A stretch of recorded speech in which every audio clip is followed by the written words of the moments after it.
Hey guys, welcome back to the Project DIY channel. Today's project, for Addison's birthday, she gets a touchscreen Apple Carplay radio put in the car. 21, baby. Let's get started. You hit me in the head.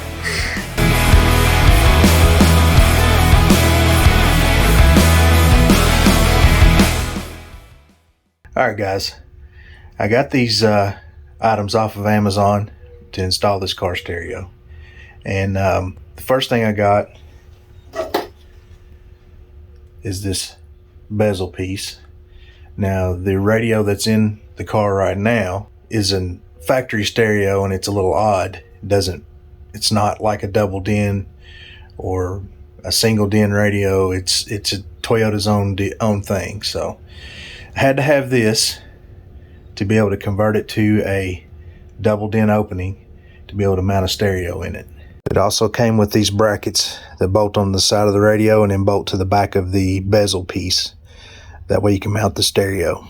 And also screws. These mount the plastic side pieces to the bezel. It did not, however, come with screws to mount the radio to the plastic pieces on the side. For that, I just got some 1/4 bolts, and I'll put some washers on them. They'll screw right into the side, and that will mount the side brackets to the radio. Alright, the radio we're working with is just a no name, no brand.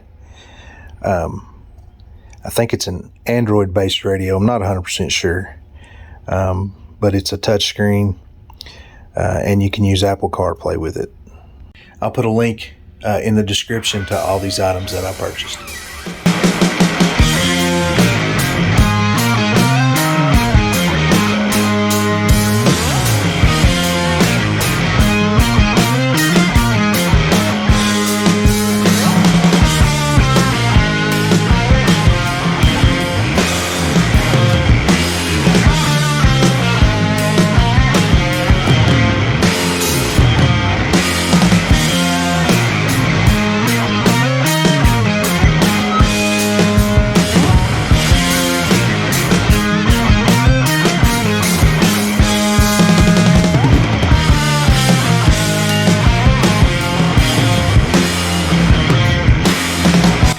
Alright, there we go.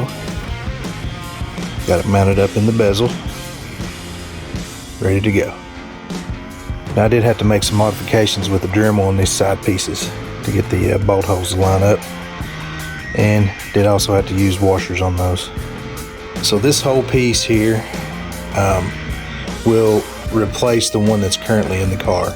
There's a bezel in there shaped like this with different holes in it for the stock radio. That will all come out, the whole thing. The vents in the old one will come out, and they'll snap into place in here. There's a display here in the middle that'll snap out of the old one and snap into here, and then this will just replace the whole centerpiece. Alright, here's today's victim. 2008 Toyota Yaris. This is Addison's car. Oh, that's not the seat back. Here's the factory radio. Has a CD player in it, 2008 style. First thing we're going to do, let's try to pop this trim off up here.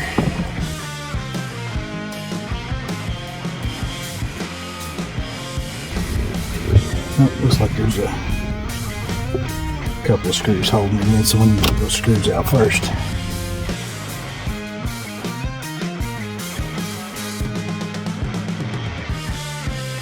And there we go.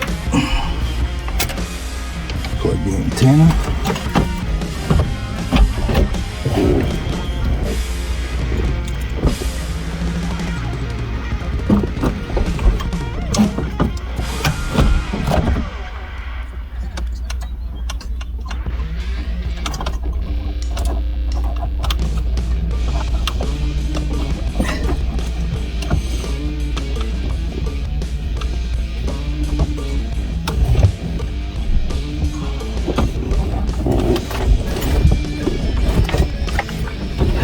Wire motor's unplugged from here. It doesn't want to come loose.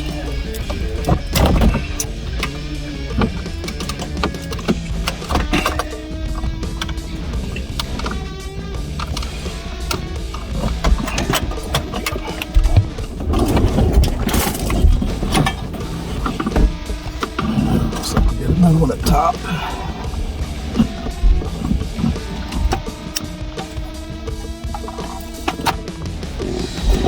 Alright.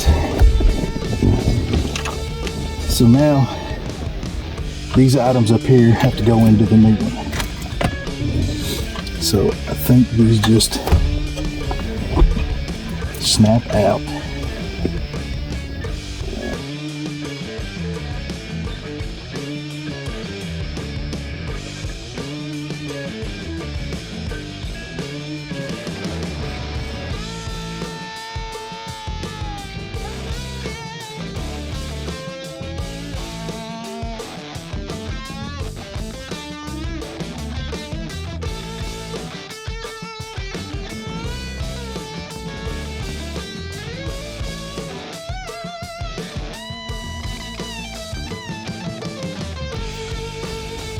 Alright guys, I'm sure you could tell by the video that I had some issues.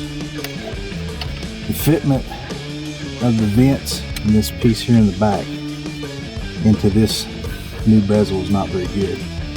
Now, of course, this is not a Toyota part. It is from China, no doubt, and so the fitment was not that great. But it was cheap, 30 bucks. So let's finish getting this together.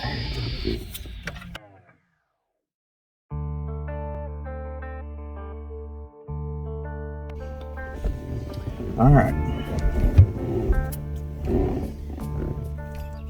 Pulled this wiring harness out here so I can figure out what's what. Got my meter down here. Got one end of it grounded, and I'm looking for 12 volts, and I found it right there. So the blue wire is 12 volts all the time, and then the gray wire next to it is 12 volts when the key is on. There we go, 12 volts.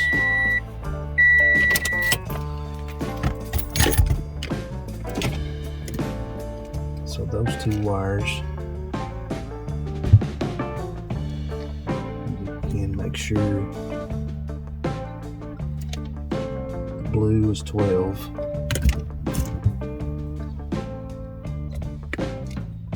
The gray is 12 when the key is on.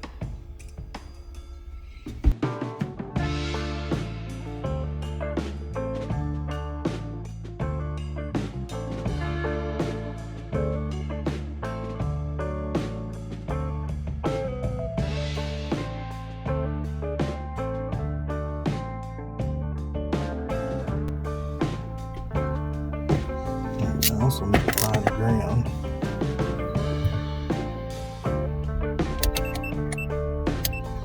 Switch my meter to.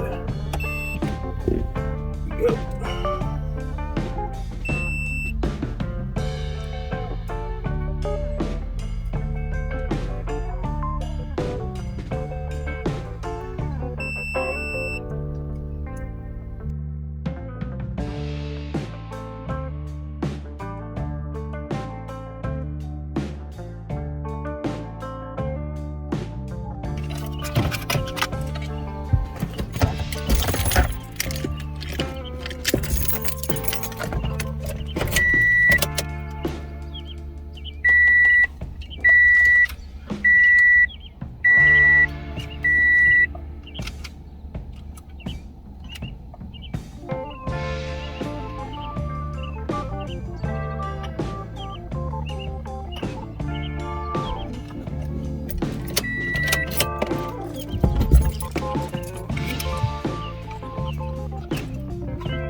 All right, guys, it's a few days later.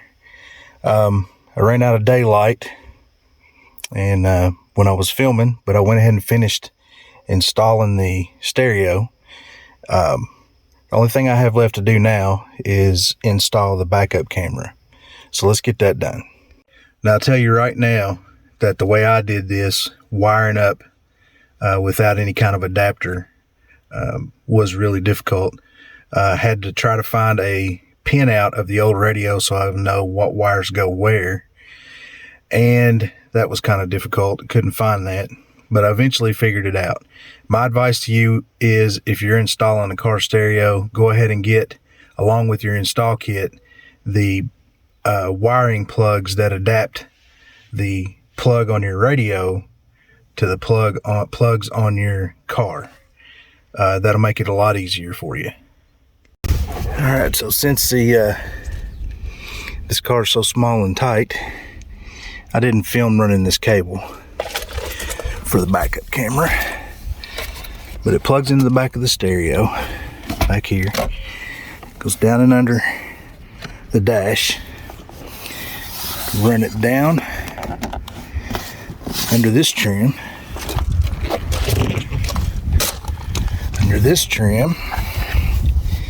and up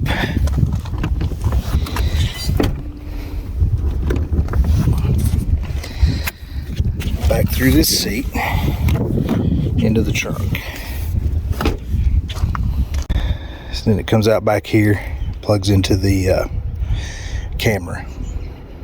So I'll kind of give you an explainer on this backup camera. The camera has a video out that goes to the stereo. Anytime video is on this, the stereo automatically switches to it. When the video is off, it switches back to what you were on last. And the way this works is, there's also a plug that powers this camera, and you wire this plug into your backup lights. So every time you put it in reverse, your backup light comes on, powers on the camera. The video being available out, running down that cable that I ran around to the back of this, switches this on so that you can see what's behind you.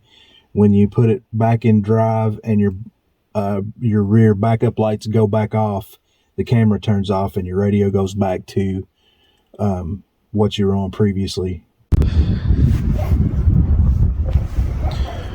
Kentucky weather. If you don't like it, just stick around 15 minutes and it'll change. It was 67 degrees when I left for work this morning, and now it's like I'm freezing. Alright, so I've got this camera mounted. A couple of self-tapping screws in the bottom, and I did drill a hole through the trunk behind the license plate, and put a grommet in it, ran the cable through there, down through here, down with these cables, down to here. So what I'm going to do next is ground this one. I'll ground this to the body with a self-tapping screw. Then this red wire, I've got a fish down in here, run another wire from it because this one isn't long enough, and tap into the reverse lights. I apologize for not recording all this. It's cold. I'm trying to get this done, and on top of that, the wind's blowing, so you probably wouldn't have very good audio. All right, guys, got it going. Turn this down so we don't get no copyright stuff. I had to run another wire from the backup lights up front here to the radio, so that the radio switches to the camera whenever you put it in reverse. So here we go. We'll go to reverse, and it's okay. I mean, for a cheap camera, it's pretty good. It's much better in the daylight, but it works. It takes just a second to switch back, but here we go. Alright guys, I'm cold and tired after that one.